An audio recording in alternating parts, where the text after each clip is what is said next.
talk a little bit about Breath of the Wild today. And so, in terms of Zelda fans, I would call us both like not super huge like Zelda fans because we have really only played some of the newer games.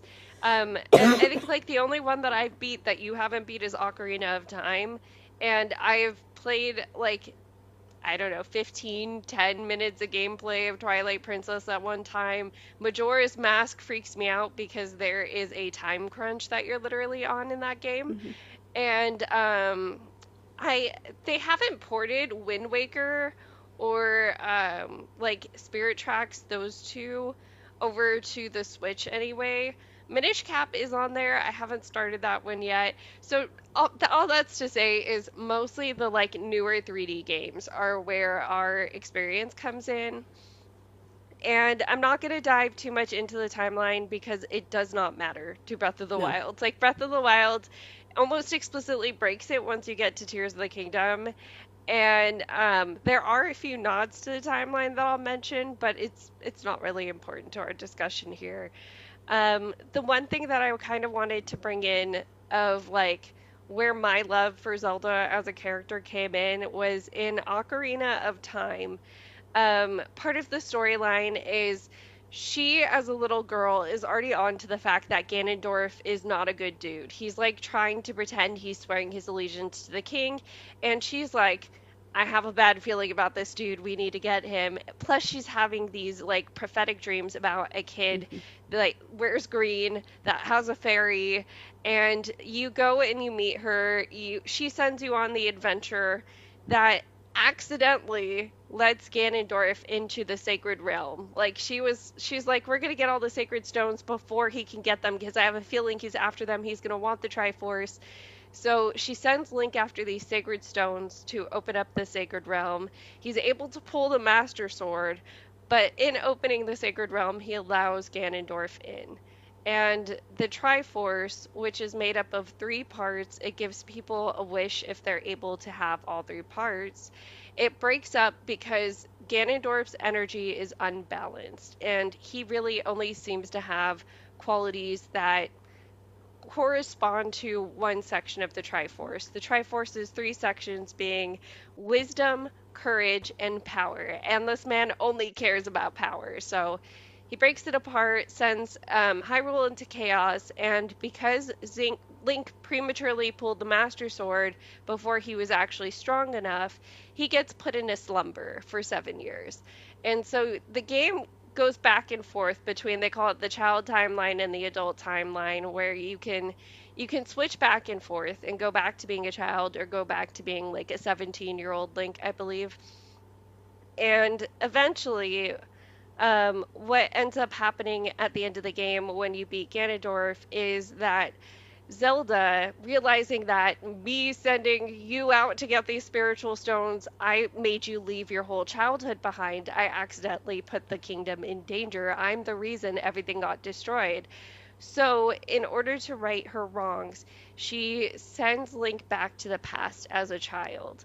And so that's where you see people talk about a timeline with Zelda stuff, that it splits up because theoretically you have he stays an adult, he stays in the adult timeline, and he's successful. He stays in the adult timeline, but he died in that timeline, or he got sent back as a child. Um, and with that, like while Zelda was dealing with this regret and not knowing where Link was, she was training herself in basically like Sheikah arts in that one. And so she's essentially a ninja of sorts. And she comes to Link as like when he wakes up as an adult, the first time you see her, she's in disguise as somebody called Sheik. And Sheik looks like a dude, dressed as a dude, and it's very close to the Sheikah wear in Breath of the Wild. And he kind of just like gives you advice. He teaches you some of the songs that help you teleport throughout the world. But it was her way of like trying to atone for her mistake was like, I'm gonna help Link defeat him now too. So the kind of big lessons from her in that one are about like how do you make up for making such a big mistake, right? And you can think either way. Like, is sending Link back in time to relive his childhood the right thing? Is helping him out? That seems like the right thing because, he does need to defeat Ganon now that Ganon's got all of this power.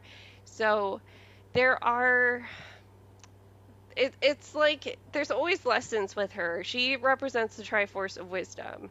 And so part of what I wanted to talk about her in Breath of the Wild is because I feel like her lesson is about overthinking, and it's about finding power within yourself. And that is one of the best character developments in the through storyline in these new games. I kind of hated what they did with her in Tears of the Kingdom because of Hmm. that.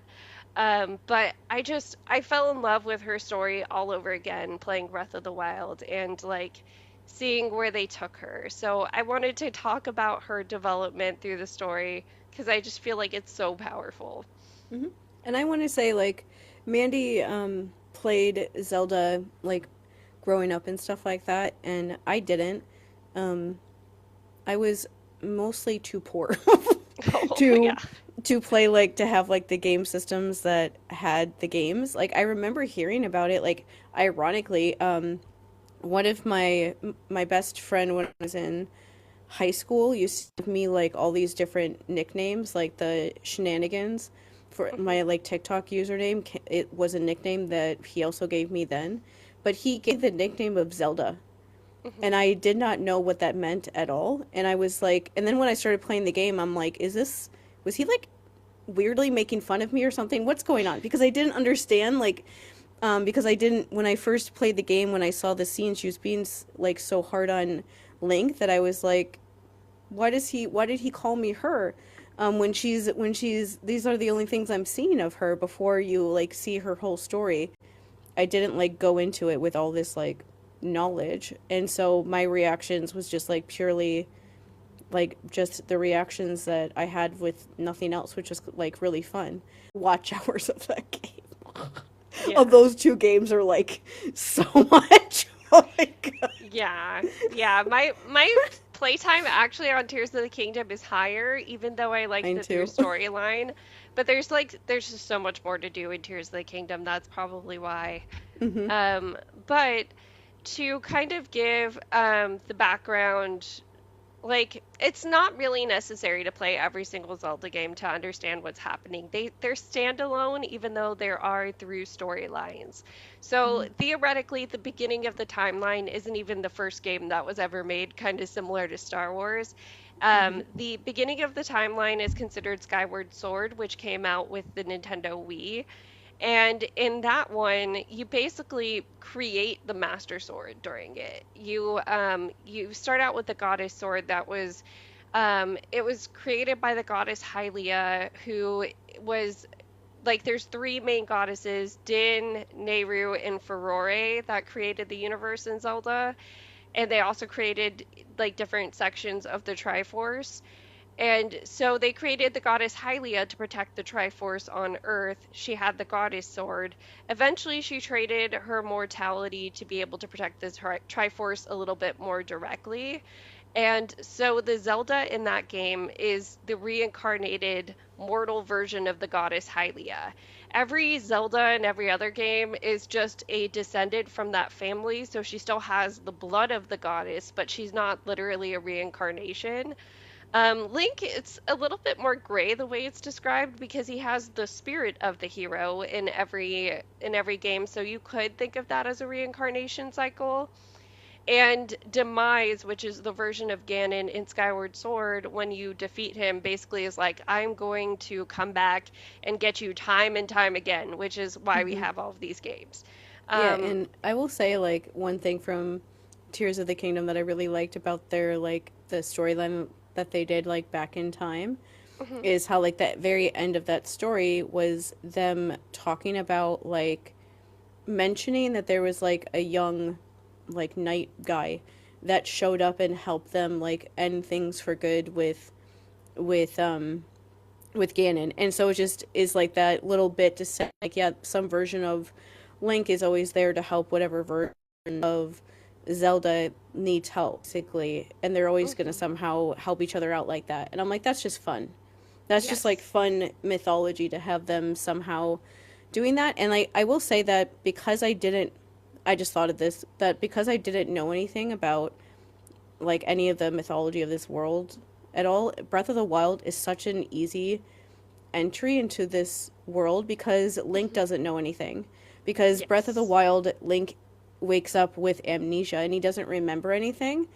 And Hmm. so me as like an I think a lot of people started playing the game for the first time like I did, especially during COVID. That's why I heard of it because I kept seeing people post about it during COVID when everybody was locked Hmm. down of how much they were enjoying playing the game, and a lot of people were like people more like my age and stuff that were playing it for the first time and really liked it. Um, because yeah, like you don't need to know anything because Link doesn't know anything. And so if Yes. you do know things, you understand like what these things mean, but if you don't, they explain it to you anyway because Link has to like under be told all these things at a certain point for him to like get his memories back and to like be able to save everybody at the end. And so it makes it really easy to like understand this world because you're learning it through him who's just as confused as you are. Exactly. Yeah. So we open this game, as you said, Link is in this like stasis chamber, and he has been healing for 100 years. And so he remembers absolutely nothing of his life before. And as you go along in the game, you're collecting memories, which is how you find out the through storyline. You find out what happened 100 years ago that made him have to go into this cryo chamber and like all of the events that led up to that. So, kind of going into that, the very first person that you meet in this game is this mysterious old man who guides you through kind of the beginning stages of learning your power, learning how to learn the controls of the game. But eventually, you find out the lore behind this dude, and he turns out to be the spirit of King Rome, the king of Hyrule back 100 years ago, Zelda's dad, and he's telling Link that, we tried to fight Calamity Ganon, and my daughter is still at the castle holding him off. You need to help her. And through these memories, you learn more and more of the story. So if you have the DLC, you see some of the recruiting memories. She goes and one of the things that they did when Calamity Ganon started rising again was they started trying to look back at the playbook from the last time they fought Calamity Ganon, which is that they used ancient technology from a race of people named the Sheikah.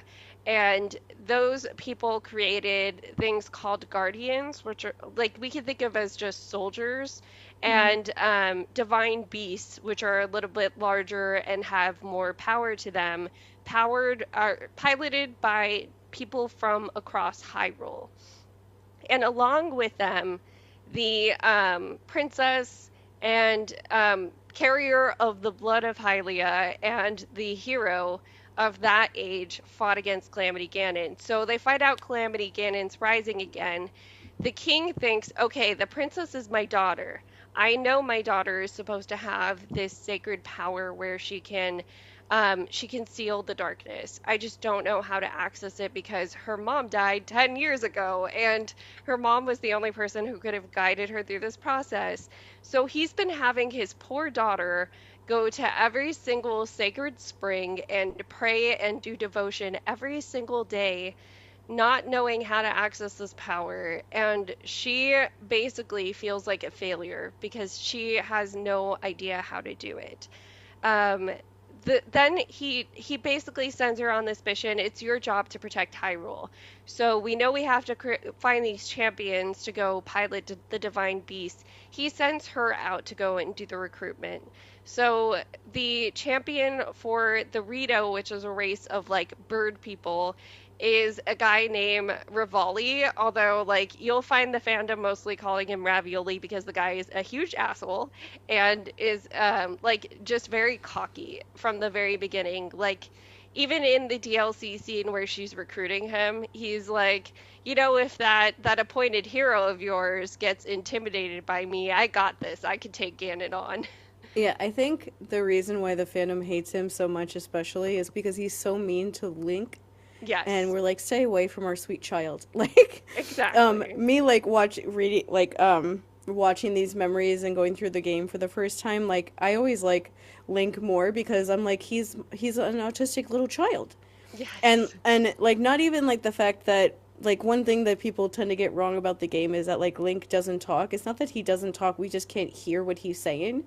But they show him like moving his hands around and stuff when he is talking to people, and people respond to him when he's talking. And so it's not that he's like nonverbal in the way that some autistic people can be, but like everything else about him, I'm like, yeah, Yeah. yeah, that's an autistic little person. And so and like non-gender conforming autistic person, of course that's going to be my favorite character. Yes. That especially people are like projecting all this stuff on as he goes through the game when he's just sitting there like, I Yeah, just want to Link help is meant people. to be something to project on 100% because, like, Hmm. the reason why I'm not talking about his character development is because it's whatever you make of it throughout the game. Like, Hmm. it really is just you are controlling it. But oh my Um, god, Ravioli's the fucking he's the he's worst. he's the worst. Like when I got to his scenes, I'm like, wow, you're a horrible person now. What Like, sucks the most though is you end up using his power the most. So each of these champions eventually, as you like learn their story and then you go defeat the divine beasts that they were supposed to pilot, they give you their power. And Rivali's power is he can create an updraft that allows you to not have to climb things, which a lot of the game is climbing. So it's an automatic, like, I use this whenever it's charged up when you have it, which you're like, you know what, you asshole, at least you're useful. I know I play the biggest part in helping that that little knight with the darkness sealing sword, correct? Next recruitment scene is Daruk of the Goron. And so he is the leader of the Goron people, and the Goron people in every single game, they are like the jolliest people ever. They're so friendly. Like, one of my favorite scenes from Ocarina of Time is after you defeat the first dungeon that's in the Goron kind of sphere. Um, all of these Gorons are trying to give Link a hug, and he runs away, and you hear the injury noise. He's just like, ah! yeah, that And scene is so cute. And Link's like, you're gonna kill yes. me if you hug me though. Exactly. Or like there's a scene in I think I can't remember if it's actually in Breath of the Wild or it might be in Hyrule Warriors where Link is having like a little powwow with some Gorons and then he starts eating a rock steak. And Hmm. like they're just watching him eat something that humans shouldn't be able to eat. But so during this recruitment with Daruk, Zelda and Daruk actually witnessed like a horde of bokoblins during it, and Daruk's like, "Oh, I got this." And it turns out the bokoblins were attacking a dog, and then you see that Daruk was actually afraid of the dogs, and so Zelda's just kind of like comforting of like, "It's just a dog, it's okay." um, let's see, and then we have the recruitment of Mifa. Mifa is the Zora champion. The Zora are kind of like fishy people. And so she asks Zelda, who are the other champions? It's like kind of the first time we're hearing that Link is going to be one of the champions. And it's very clear from that scene, she has feelings for Link. She's like, oh, him. Um, let's see, we have a little bit of baby Sidon in the DLC scene, where she teaches him how to swim up a waterfall, which is one of the Hmm. abilities. Sidon actually helps you get to the divine beast that she piloted using that ability, so it becomes very significant later. And she also has him ride on her back, similar to how Link does in the game. So it's kind of like, oh, this is where this came from. Hmm. But the thing that caught me about that scene when I did actually look up these DLC cutscenes that I hadn't seen before is that Mifa in that one tells baby Sidon, like, if I don't come back, it's your job to protect our people. And he's literally a baby. And I'm Yeah. just like, that's a lot of pressure to put on him. Yeah, he's like 4. Like he looks like a Yeah. tiny little kid. But it is Um, just like, I don't know. The Zora are my favorite like little like world of yeah. Zelda. Well, so this is something that I say, this is my own little fan thing with Zelda. I don't ship Zelda and Link together, and part of it is because I think it cheapens his role as the appointed knight. Hmm. Um, I kind of like they played up like a Zora Link romance in Ocarina of Time because the third dungeon in the game is Lord Jabu Jabu, which is like a spirit that all of the Zora pay homage to, and he's basically just a giant whale. And Princess Rito in that one, Ruto, she got Ruto. Yeah. sucked into Lord Jabu Jabu, and kind of like a running joke throughout it is she has a crush on Link, and he has to carry her around a dungeon at one point of it. And then when you meet again as an adult, she's the sage of the water temple. And so she's like, I guess we couldn't get married because I'm a sage now. And it's cute and sassy. And so it kind of set the scene almost for Mifa in a way when you think about it. Because we later find out Mifa has known Link since they were little, and she almost attributes her healing powers to him.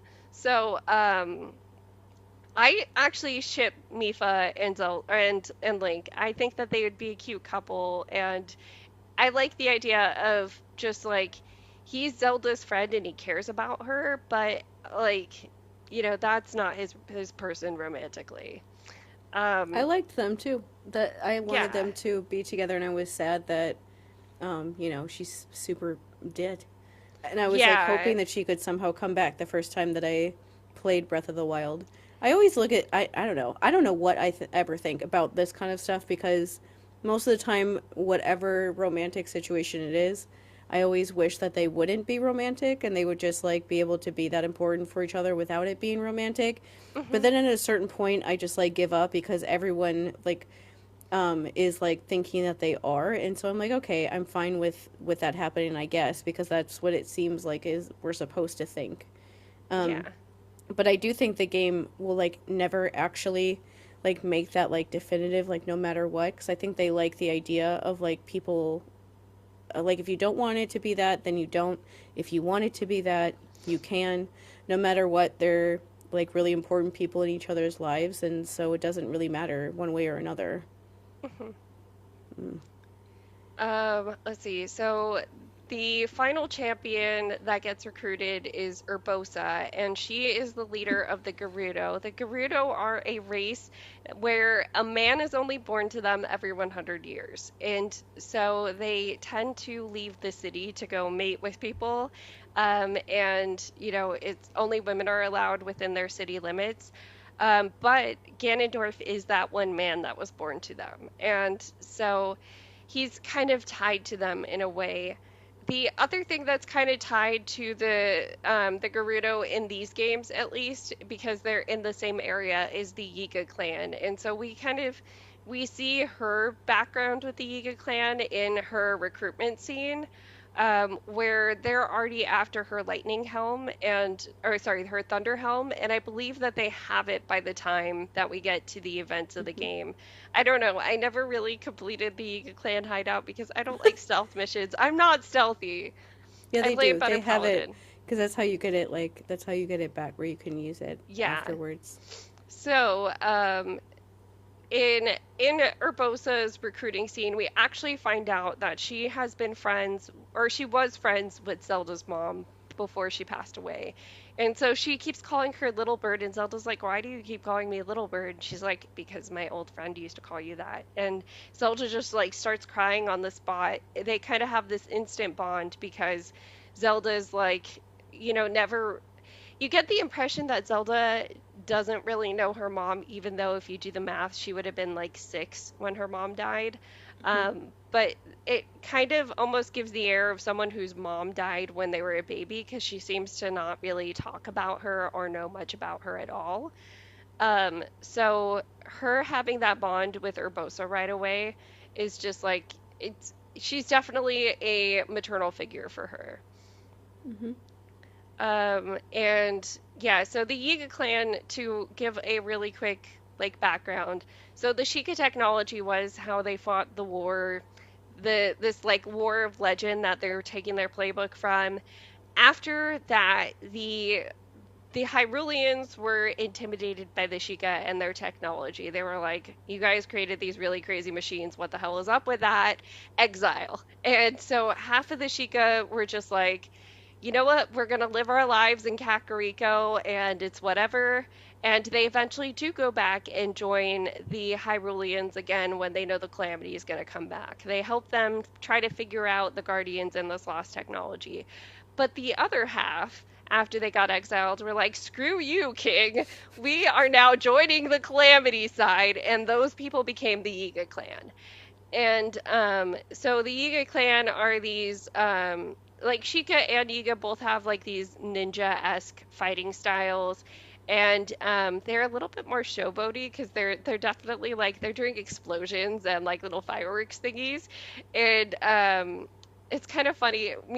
Me and Jake, it's burned in our memory the moment that William had to admit he liked the Yiga clan because this kid has never liked a villainous character ever. And one day Jake's playing the Switch and he just sees William just like smiling ear to ear while he's getting attacked by a Yiga foot soldier. And he's like, "You like the Yiga, don't you?" And William's just like, "Yeah." They're That was very the first silly. time he was ever just like, "I love an enemy." And But I will say, like, one thing yeah. with this place is that no men are like allowed in. Hmm. It's not even that they don't have any, like, no men are like Yeah. allowed to enter it at all.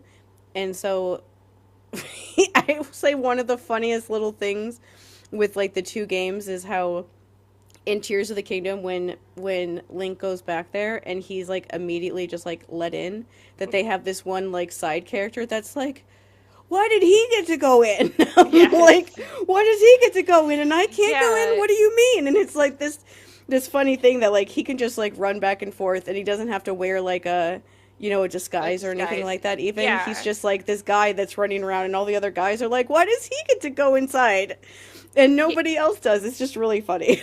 Well, so something that's a little wonky about Breath of the Wild that people love to talk crap about, which is why I think they made that change, is that even after you help the Gerudo out, you like, because their divine beast was creating sandstorms. Like you find Hmm. out every single divine beast since it got taken over by the Calamity has been causing some sort of natural disaster in the land where it's running around. And so there it was causing these really huge sandstorms and you help them out, you help them get their Thunderhelm back from the Yiga, and yet you still have to wear a disguise as a girl when you go into Gerudo Town throughout the rest of the game for Breath of the Wild.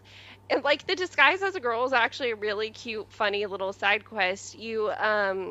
You find out that there was a man who's been sneaking in, and the way he's been sneaking in is he dresses up as a girl and wears a veil over his face. And so he sets Link up with girl clothes, and that's what gets you into Gerudo, which is why Shannon was saying he's basically non-binary. A lot of his Hmm. clothes you can't tell, is that a girl or is that a boy?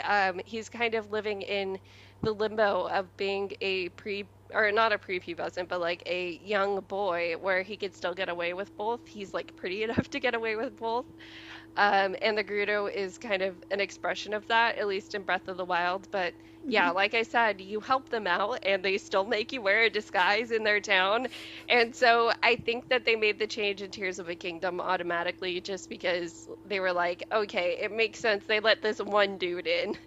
Hmm. Um, let's see. So after all of the champions are recruited, there is a scene of Rome welcoming them. He gives them, they all have these like light blue garbs or like garments that they wear that Zelda actually created herself, which I did not know until I saw that DLC scene. Um, and then Zelda is the one who initiates Link as her appointed knight after that. And we have references to the other games in this ceremony that she does with Link, where she makes him the appointed knight. She mentions Twilight, she mentions time. That's Twilight Princess Ocarina of Time. I think she might even mention the winds, which is like Wind Waker. Um, but while that ceremony is happening, we hear from Urbosa that like part of the reason why she doesn't seem very enthusiastic as she's doing this ceremony is because to her Link is serving as a reminder that she hasn't figured out the sacred power, that she has been praying and hoping and putting in all of this devotion time, and yet nothing is happening. She can't figure out the sealing power. Tell me the truth. How proficient are you right now wielding that sword on your back?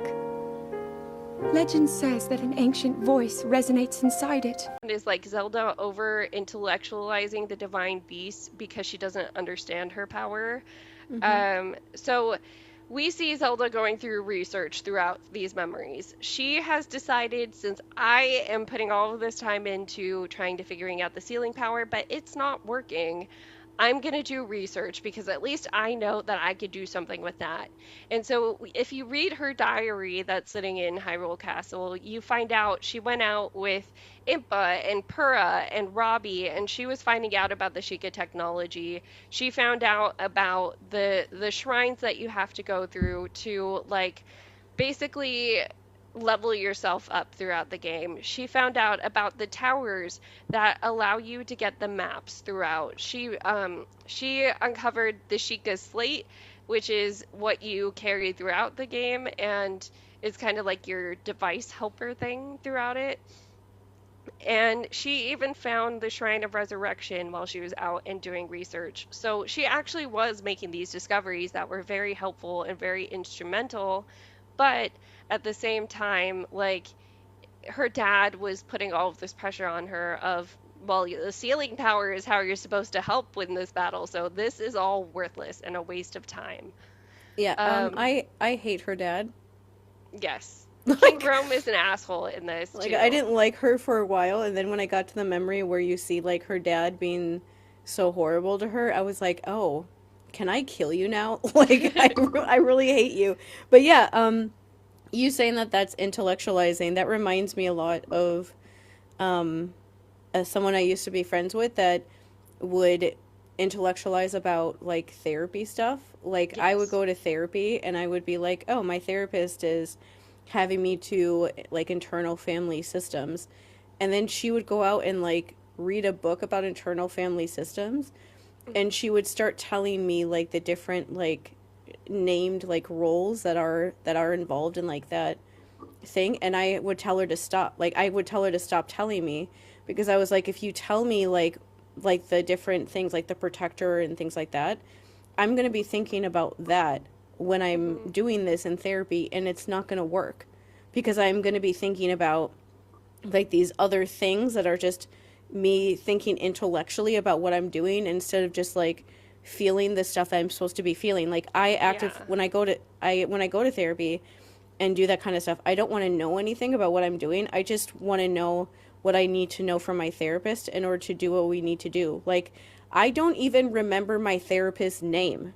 Like I have to like look up her emails to remember her first name because I never call her by her name, and she hardly even says my name in like therapy appointments, because that's not what we're doing. Yeah. And so it reminded me a lot of that, of like somebody who like went out and wanted to like intellectualize about it. And I'm like, if you learn, and I would tell her all the time, like if you learn about it this way, it's not going to work on you if you try it yourself, because you're going to be thinking about the stuff that you read in a book instead of like feeling the difficult emotions that you're actually trying to use these techniques to get to. And Yeah. so in this game, it feels like Zelda knows that she has to reach somewhere inside herself to be able to understand this power. And she's like, well, that's hard. And so instead, what if I like intellectualize and be, it's like very similar to like Annabeth, where she like thinks that because she like read all the books about Daedalus's laptop that she can somehow get through like the labyrinth without any other help. And it's like that does not matter. And it's the same thing with Yeah. Zelda. Like it doesn't matter how much you intellectualize about these like powerful people from long ago. That is not going to help you connect to this power that's like somewhere inside yourself that is connected to your mother. Yeah, and so what we know about her power eventually through the memories is that we find out that it was her grandma who was able to hear voices from the spirit realm, and that's how she accessed the sealing power. And so Zelda similarly is supposed to hear voices. So this memory called Resolve and Grief actually ends with Zelda asking Link, "There's supposed to be a voice within your sword. Can you hear it yet?" That voice being Fi, the helper from Skyward Sword, who eventually becomes one with the sword. Mm-hmm.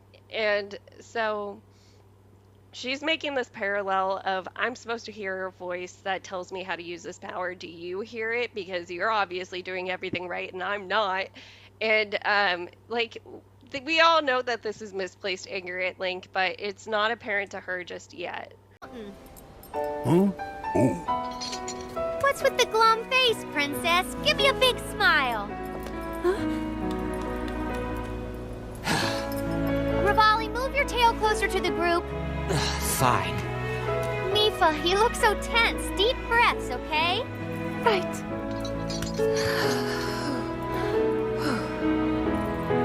Stay just like that. Here we go. Smile. Click, snap.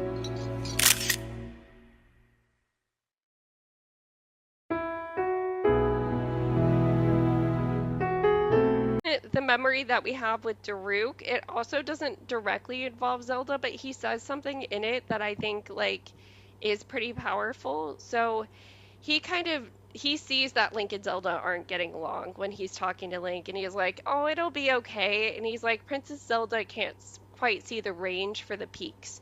And he's basically putting the finger on, the pulse of, she is overthinking all of this, and she's not seeing what the bigger picture is right now. She's just so focused on how she can help us that she's not stopping to think about like herself, I guess.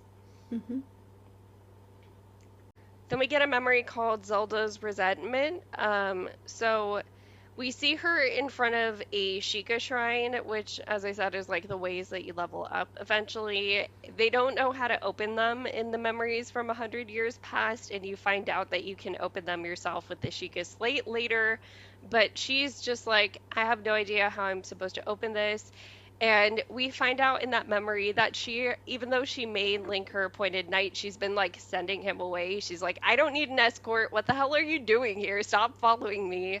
Like, and she basically is like, tell my dad I don't need an escort, because her dad at this point doesn't like that she's out there and doing all of this research. He wants her to just be in the shrines praying. Then we get a memory with Urbosa, and this one, again, because Urbosa is kind of like a maternal figure for her, we get a little bit more of Zelda stuff out here. So we find out that, like in this memory, Urbosa and Zelda are sitting up on the divine beast, Vaurudo, or sorry, Vaunaboris. I got the right name. Vaunaboris is the one that Urbosa was supposed to pilot. And so they're sitting out basically on a balcony on Vaunaboris, and Zelda's asleep in Urbosa's lap. And Urbosa says she was out on a survey literally all day. And she acknowledges, like, yeah, she seems to be frustrated by you, but it's not at you, it's by you. She sees you with the Master Sword, and it makes her feel like a failure when it comes to her own destiny. And Urbosa acknowledges, like, she has been putting devotion into this idea of figuring out the sealing power literally every day since she was a little girl. She once passed out in the freezing waters of one of the springs, praying at it all day because she was trying to figure out the sealing power. The way that she puts it is, she's put in more than enough time, and it's just not fair that she can't figure it out. Mm-hmm. These scenes are always hard for me to watch. Like, I skipped over them, like rewatching them this time, because I don't like watching her be so hard on Link, even if it's understandable why she is. Yeah. It's still just like too much for me to watch. That's why I didn't like her for a while when I played the game for the first time, because I was like, this is awful. Even if you can understand why she is feeling all of this pressure and stuff, it's just like, oh my God, but you're like taking it out on the person that isn't doing anything to you at all. He literally has to be there to try to like stop you from being killed by people that are trying to hurt you.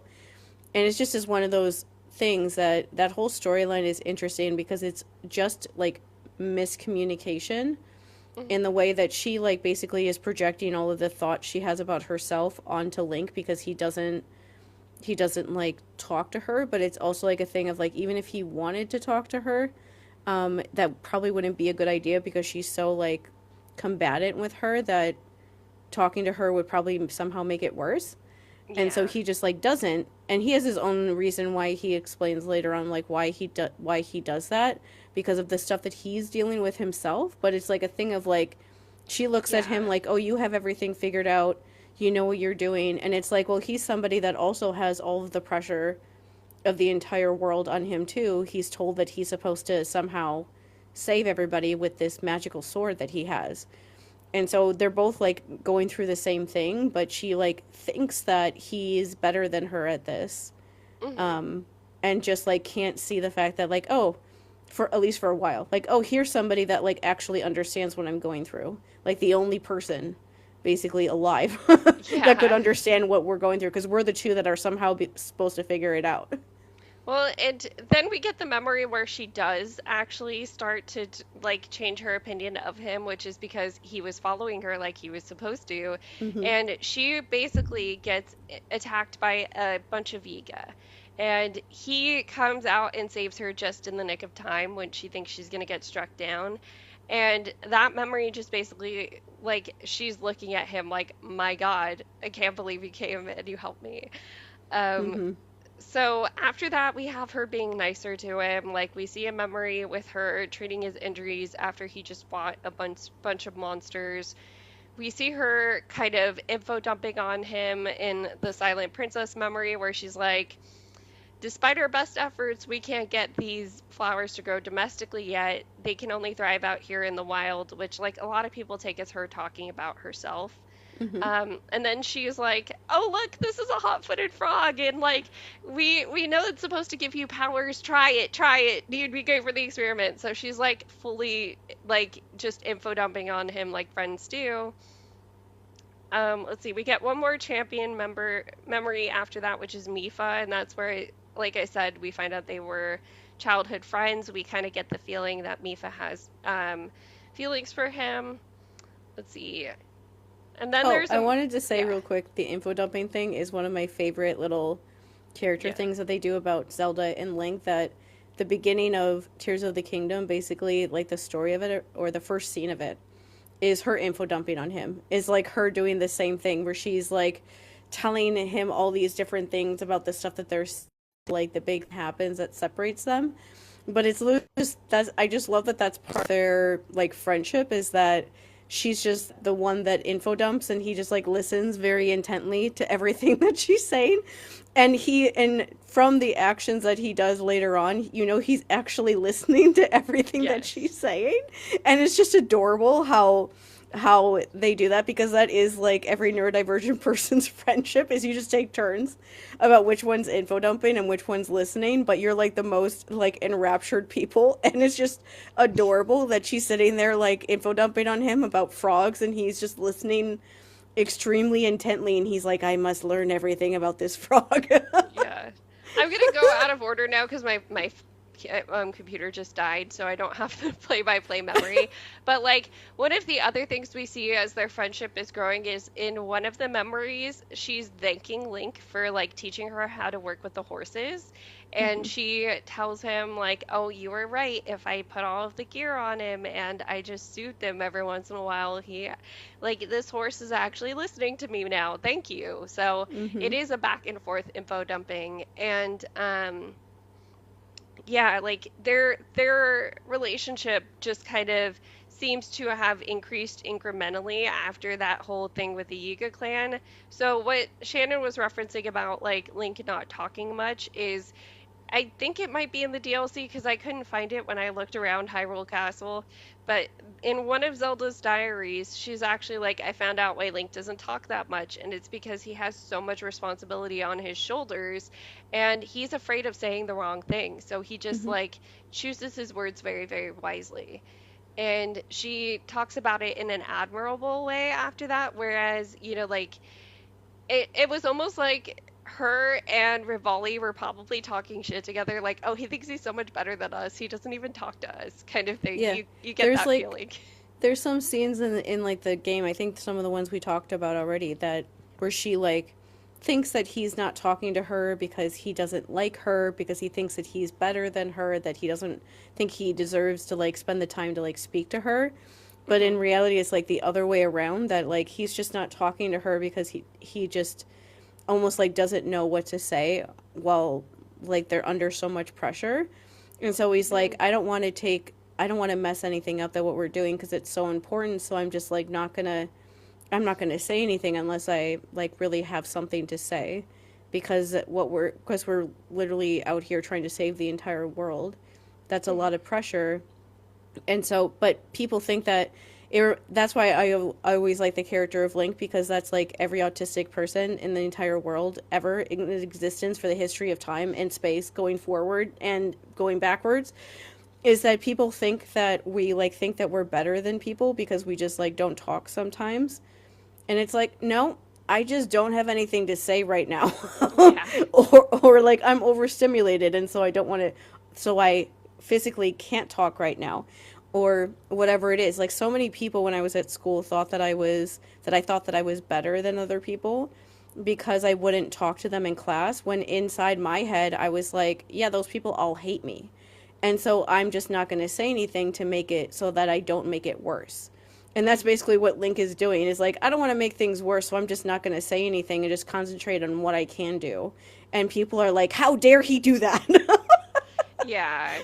Um, So after they start getting along, we get this memory where they go to the castle and they start talking to King Rome. And this is where we find out that he isn't supportive of the Sheikah research she's been doing. He's like, you're wasting your time. You should be spending every single moment on figuring out this sealing power. I don't like, I forbid you as the king at this point to participate in this research anymore. And we also find out from the memories that Zelda is basically at the end of her rope because the only thing she hasn't tried yet is literally because she hasn't been old enough to.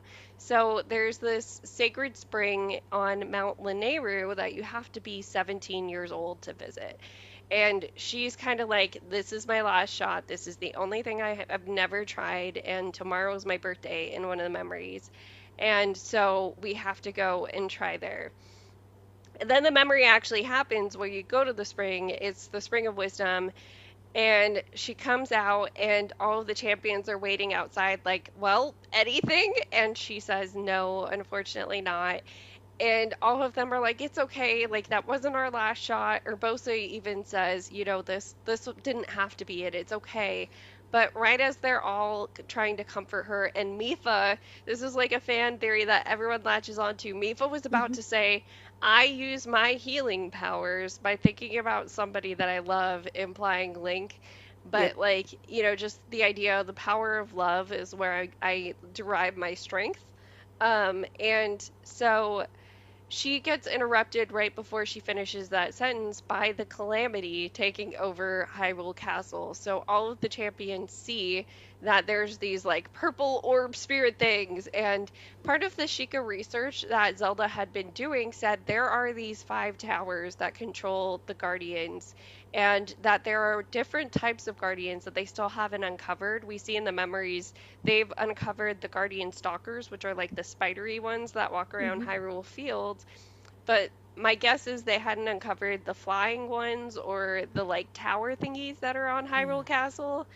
And so when the calamity rises around the castle, 5 towers shoot up, and then all of a sudden, all of the guardians are taken over. They turn on the Sheikah, they turn on the Hylians, who had been like trying to create an army of them to fight the calamity. And so, like, there also had been rises in monsters as this calamity is coming towards them. So essentially, it becomes this huge battle, and Hyrule is getting massacred. And so, like, reminder, this is Zelda's 17th birthday because it's the day she goes to the spring.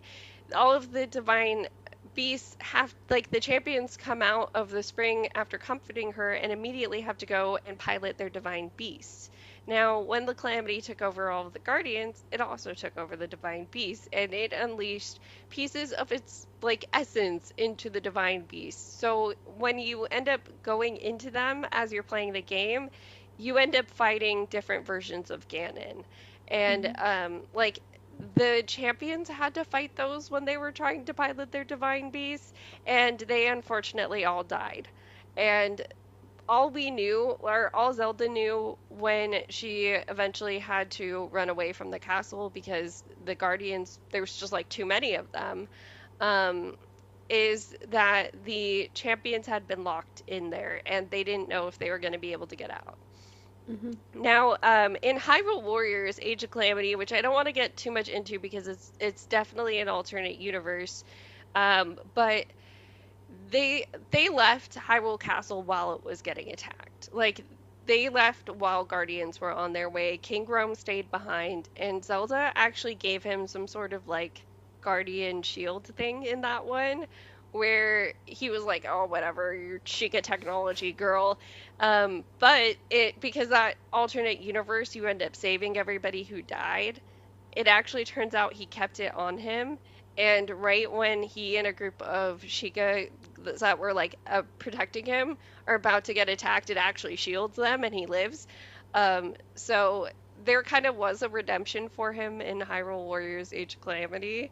He does eventually be like, you know what, it kind of was worth it for you to figure out this technology so we can figure out how to use it for our advantage. Okay, sure. But yeah, so they ran away, Link and Zelda, as the castle is getting taken over, the castle town. And Zelda eventually trips, like, as they're running away, which, like, it's very much giving the energy of this is my final straw, because, like, she was trying to be strong, and that's the moment she breaks down, is she, like, trips and then she starts crying, and she's like, this is all my fault, I couldn't figure out this power, and now everybody I love is in danger, and I don't know what to do about it. Eventually her and Link try to go to, I believe, Fort Akala, which, like, was also getting massacred by Guardians very heavily. And so they were, like, the Akata Citadel, sorry. And so they were running towards the Akala Citadel. When you go in the game to 100 years later, there is just a bunch of Guardian corpses around because of this battle. Oh, wait, And before we get into this yeah. part, one thing I did want to say about this is that this sort of thing is one of my favorite tropes, which is times when the, like, hero people are not able to stop it.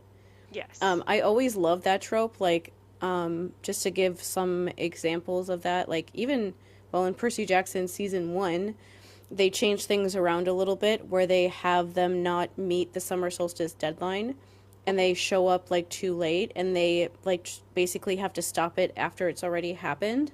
I always like that better, like, just the idea that they can't always fix everything, like, right on time. And then another version of that I really like is in Star Wars, when Luke goes to try to rescue everybody in Empire Strikes Back, he fails. He finds out that Darth Vader is his dad. He cuts his hand off and he almost dies, and Han gets, like, put into carbonite, and they have to go after him to save him. Like, they completely and totally fail in their overall mission. And it just, I don't know, I just always really like that, like, that trope, like, literary device, whatever you want to call it, because it just makes the danger that the characters are in much more real. Yes. That, because, like, if they're always able to somehow stop it at the rest. Oh, another example of that is Buffy on Buffy the Vampire Slayer, which she dies. Yes, yeah, And that season. so, like, that's a really good one of that too, that, like, going into, I remember when I watched season 5 of Buffy, I was watching it actually when it was, like, live on TV, because that came out when I was in high school, because I am old as fuck. And so that was before, like, UPN was even, they put they moved over to UPN for like 2 seasons. That was the last episode that was on like the WB. And when I went into that episode, like you went into that episode expecting somehow for her to like make it out of it. Nobody expected her to die. People were like in complete shock when the episode ended with her dying. People were like, is this episode real?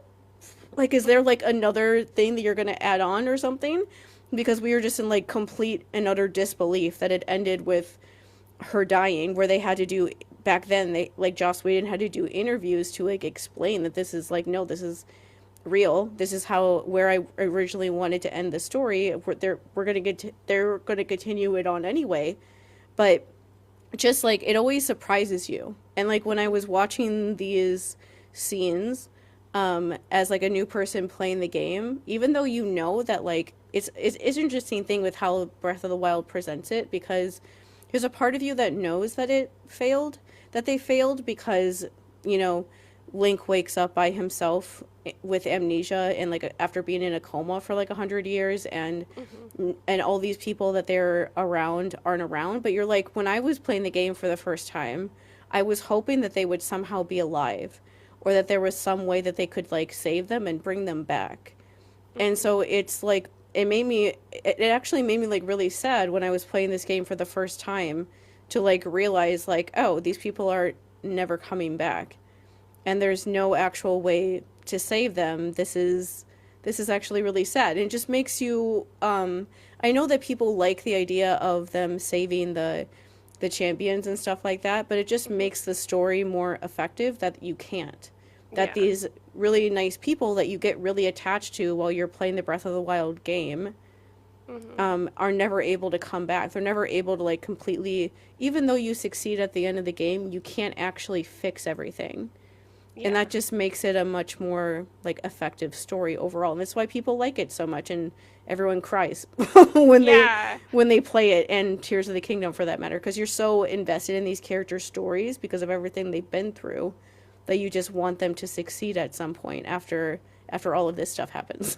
Yeah, so one thing, like, I mean, if for people that really are attached to the idea of saving them, Hyrule Warriors Age of Calamity, like I said, it's an alternate universe type of thing, and the storyline does involve saving the champions.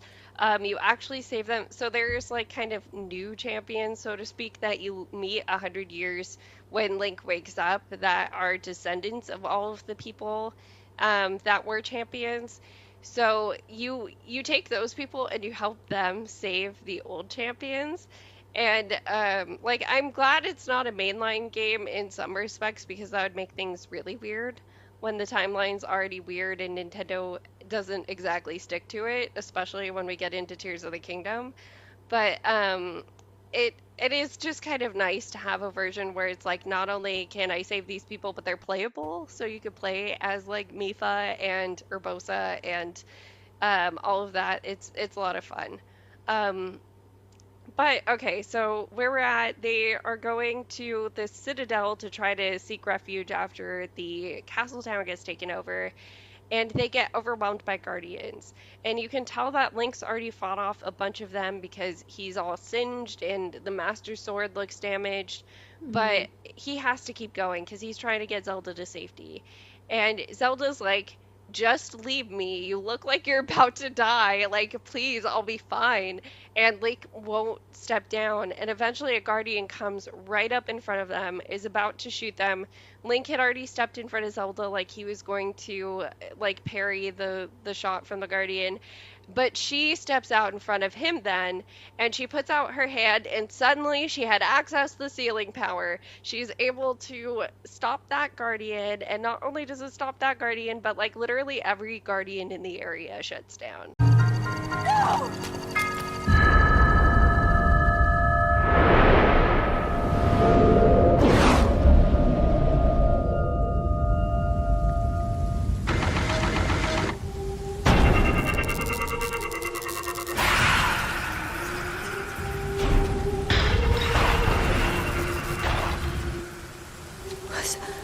Was that? And like right as she goes to turn around to Link of like, oh my god, I just figured out the power, Link's dying. And Yeah. so he eventually actually does literally die in her arms, which is why he did have to go to that stasis chamber that you find yourself in the beginning.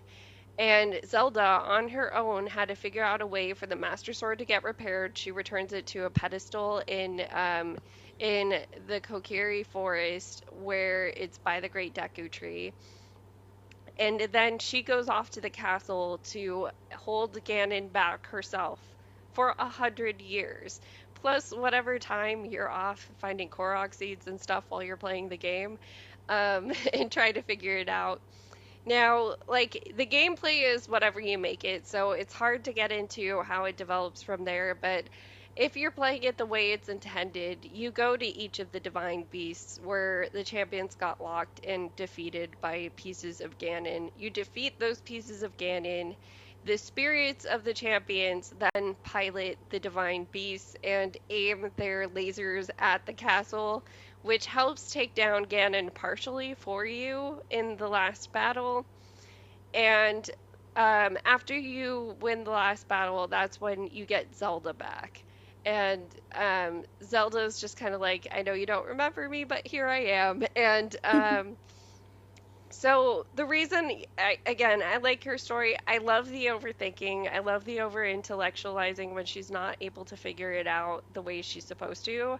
I think a lot of us, when we start our therapy journeys, are like, I don't want to have to feel all those yucky feelings I've been repressing. Hmm. So let me just like read a book and see what I can do with them instead. And like, I mean, we had talked about this with attachment styles. We both never really looked into that because we knew if we did, it would be thinking about the how and not the why of like why we feel certain, or well, no, it's the thinking about the why too much that gets us when it comes to feeling our feelings. Like, we don't have to know why we're feeling feelings sometimes. Sometimes we just have to let ourselves feel them. Yeah. Sometimes we have to go with the vibes. Feelings aren't like logical a lot of the time anyway, and so I always want to know, like, figure out like where is that coming from, because it's just, I don't know, it's just like an instinct that I have. But Hmm. I read a bunch of books about trauma stuff in general, like more specific to like incest stuff, and that kind of stuff.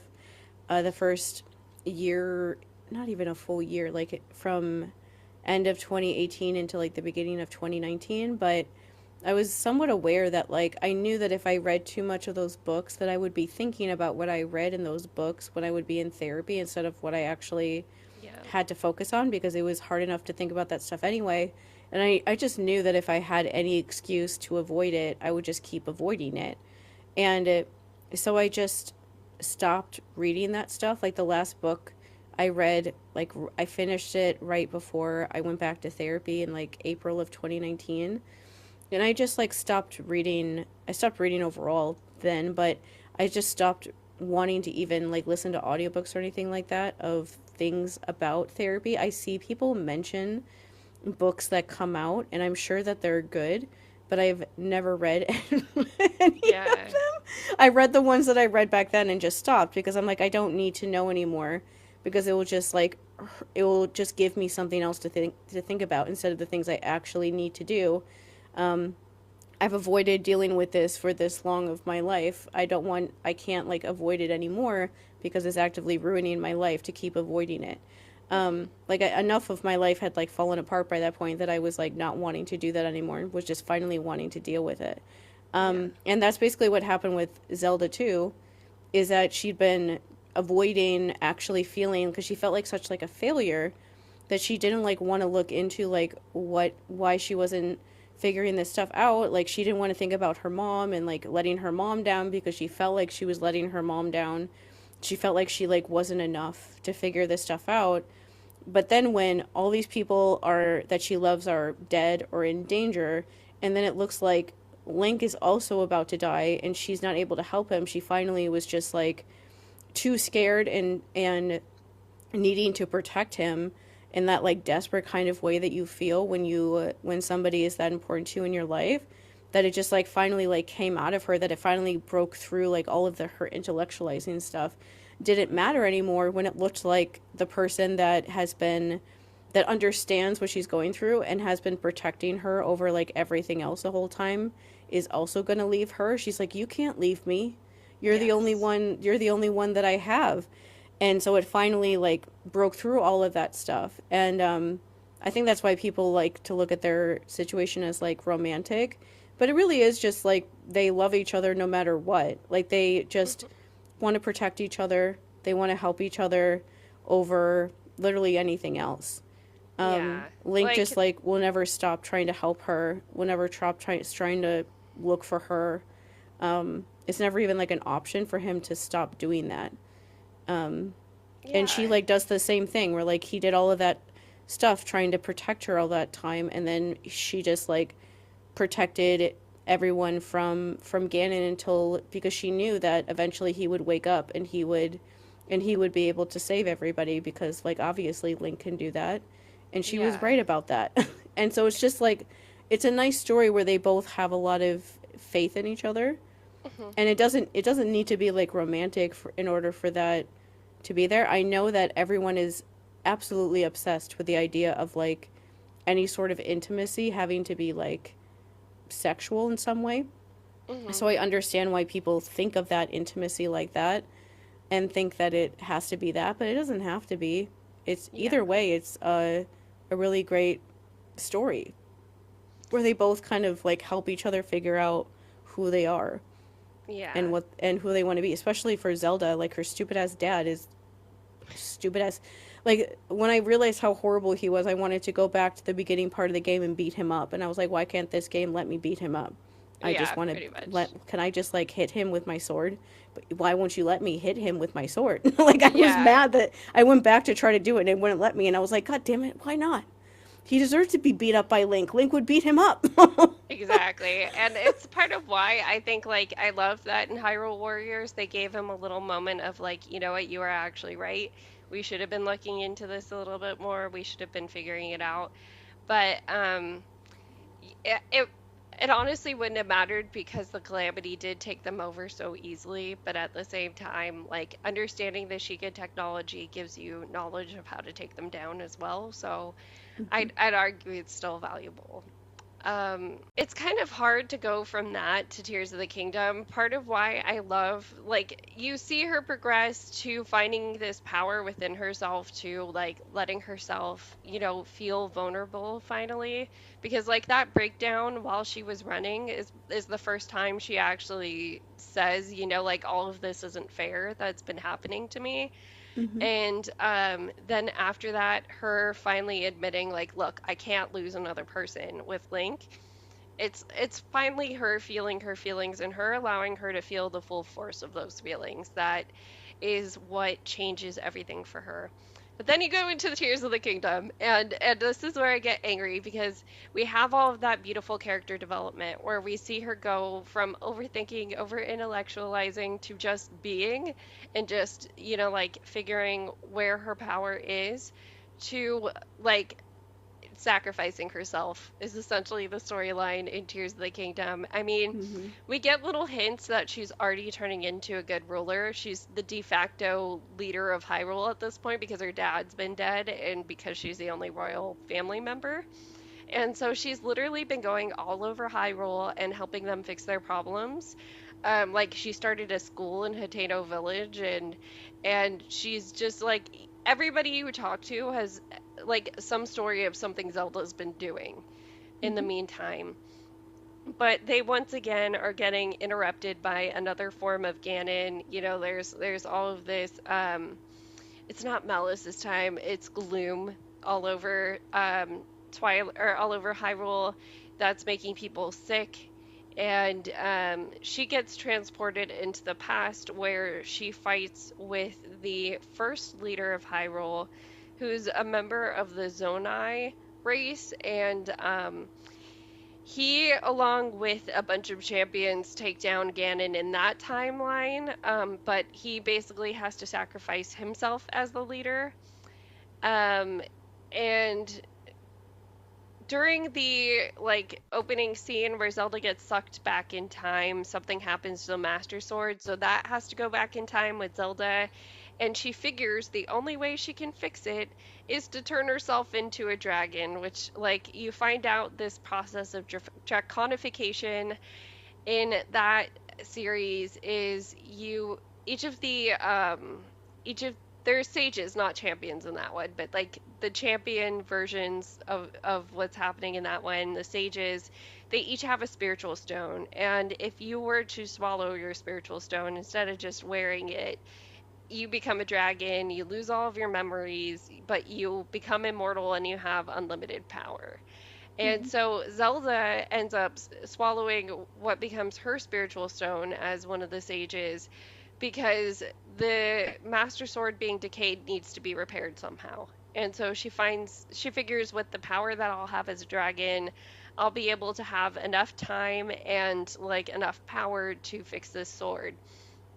Now, through the events of the game, you eventually turn her back, but there's no significant like character development in that one, which is like what disappointed me of it being a Hmm. direct sequel for a Zelda game. They don't do many direct sequels, and so like going from having Zelda having this very powerful storyline of finding herself to like I'm gonna sacrifice myself and that's all I do in this one, it was disappointing.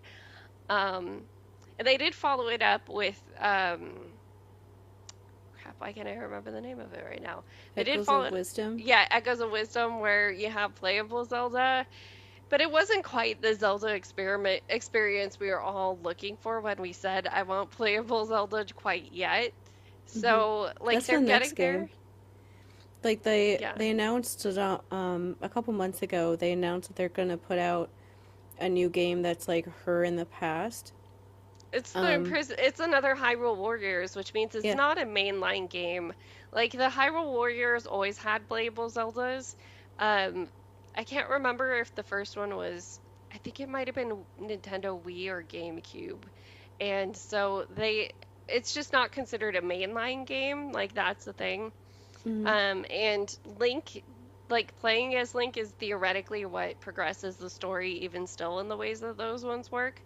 Hmm. But it will be interesting to have her more playable in the past because somebody's fan theory that I really loved about like how they could have made Tears of the Kingdom better is it could have been like she goes to the past and is a lesson in leadership because we have a contrast of two different rulers in that one. We have Hmm. Rauru, who is the first king of Hyrule in the timeline that she's in the past.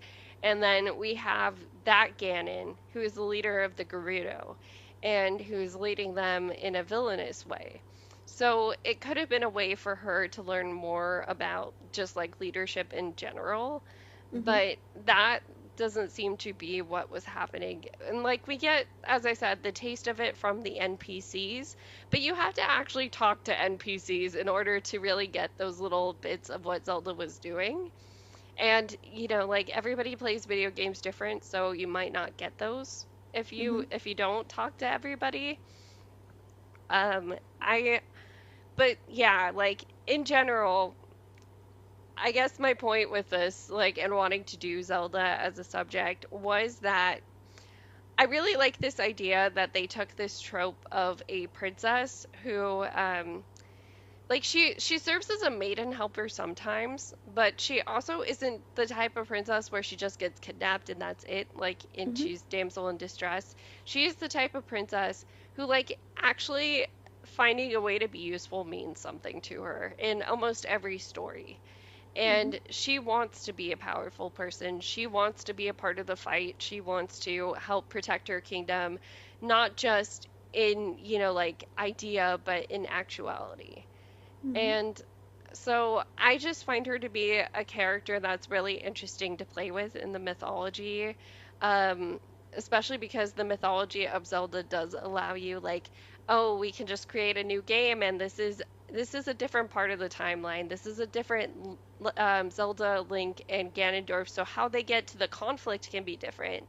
Like how they interact with the world can be different, but generally we know that Zelda and Link have to work together in order to seal this Ganon back so that he can no longer bug the people in this time period. Hmm. Yeah. Yeah, and it's also just like it's a great fan fiction kind of thing in a way, like how we talk about Greek mythology being a fan fiction where the general idea exists of these gods and then everybody's expression of them or expression of how they do things is different. Yeah, it's all different. Um, and Zelda, just in general, the world is really interesting. Hmm. There's a lot of different characters in it that remind me of other mythology sometimes. Yes. Um, I did think when we started playing Tears of the Kingdom, I thought that it was going to be that you got to pick or like play both of them in a way.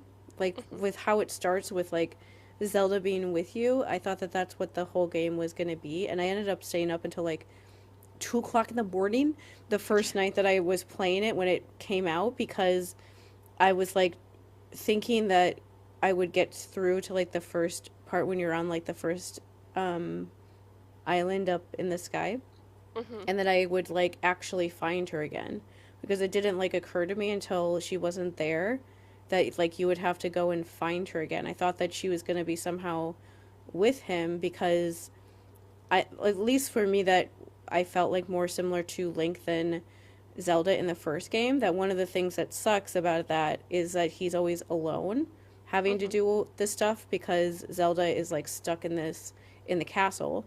And so he's having to do all these battles and like learning all these things and like talking to like the ghosts of these people that they were close with that are now dead by himself. And so it's like it was a nice feeling to think that he wouldn't have to do all of that by himself anymore and that Hmm. she would be there and that she wouldn't have to do all the stuff that she's having to do by herself either. And so Yeah. when they separated them, it's like, why? Yeah, well, I mean, Link is almost not alone in this one. So similar to in Breath Mm-hmm. of the Wild, you get abilities from all the different champions. They're called sages in Tears of the Kingdom, and with all of the sages that you end up awakening, so it's basically the same people that helped you out in Breath of the Wild, minus one of them, which like for some reason they changed out the Rito one. It was Teba, the leader of the Rito in Breath of the Wild, and then it's his son Tulin in Mm-hmm. the in Tears of the Kingdom that's the champion.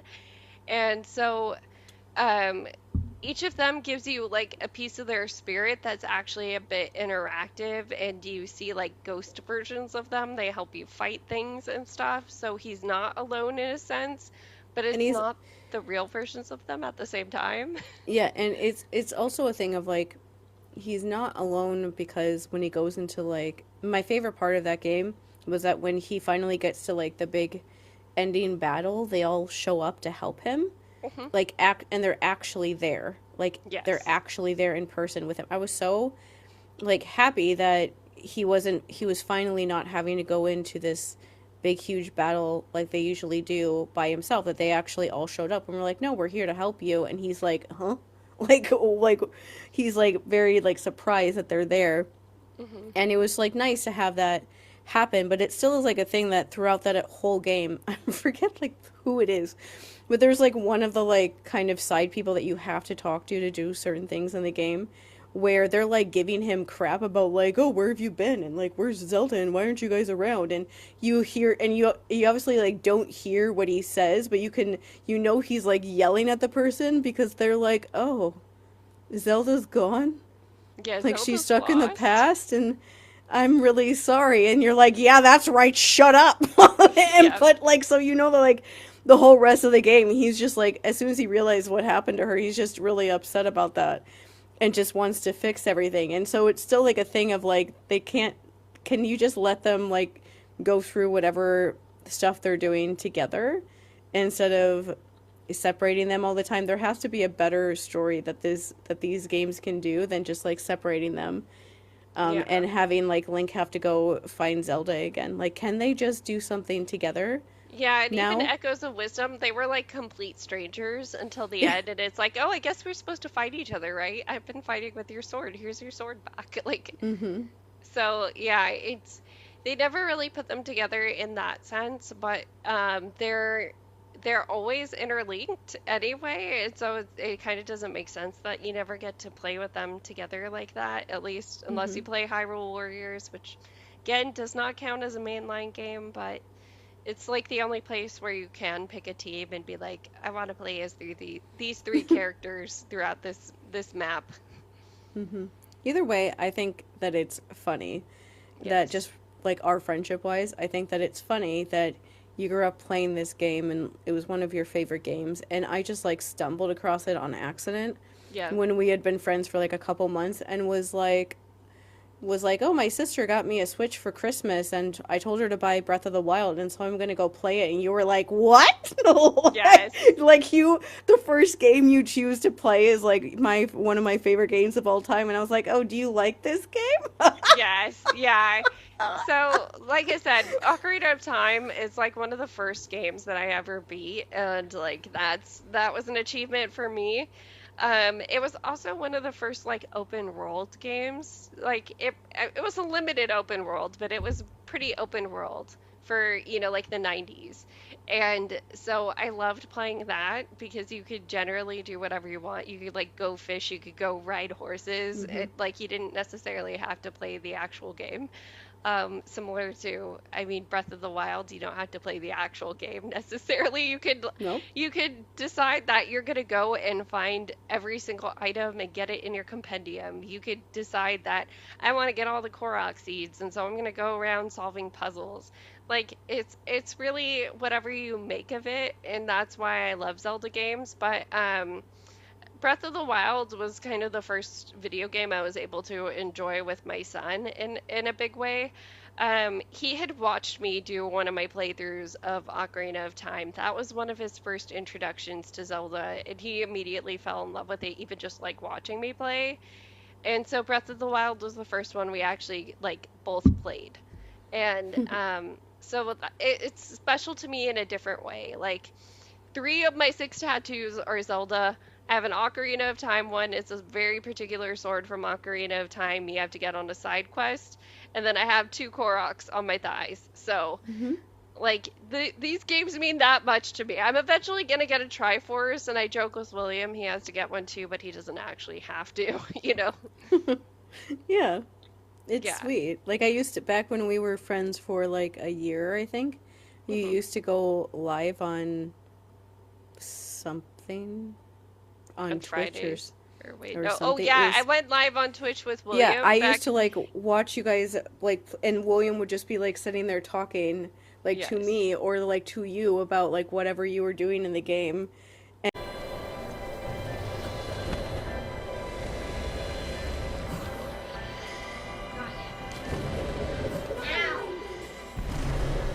Yes! Oh gosh. That was hard. Ugh, my eyes. Your eyes were going. Yeah, I was staring so intently. Ugh. What was she doing in there? She was trapped. Big pig. The big pig ate her.